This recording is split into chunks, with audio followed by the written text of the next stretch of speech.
அனைவருக்கும் வணக்கம். நான் உங்கள் பிரபுவானந்த் பேசுகிறேன்.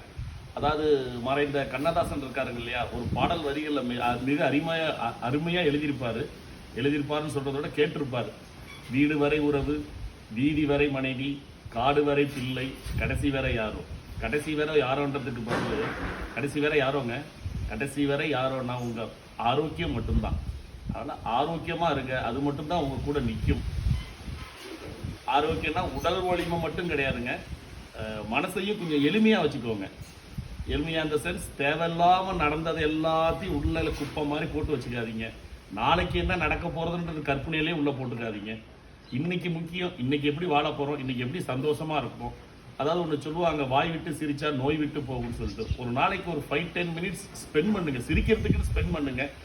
நீங்கள் யாரு கூட இருந்தால் சந்தோஷமாக இருப்பீங்களோ அவங்கக்கிட்ட பேசுங்க, அவங்க கூட கொஞ்சம் ஸ்பெண்ட் பண்ணுங்க. உங்களுக்கு எது பிடிக்குமோ அதை விரும்பி செய்யுங்க, அதுதான் முக்கியம். ஏன்னா பிறந்தோம் வாழ்ந்தோம், ஒரு நாள் அதை நோக்கி போகிறோம், இறக்க போகிறோன்றது உறுதி. இது இடைப்பட்ட காலத்தில் எவ்வளோ சந்தோஷமாக இருக்கிறது தான் வாழ்க்கை.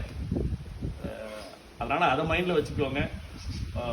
நடைப்பயிற்சியோட ஒரு சிறந்த உடற்பயிற்சி எதுவும் இல்லைங்க. ரொம்ப வலி அதுக்கு வந்து எக்ஸ்ட்ரா அதாவது மணி எதுவும் ஸ்பெண்ட் பண்ணணும்னு அவசியம் இல்லை. காலையில் நீங்கள் எழுந்து நடந்தால் போதும்.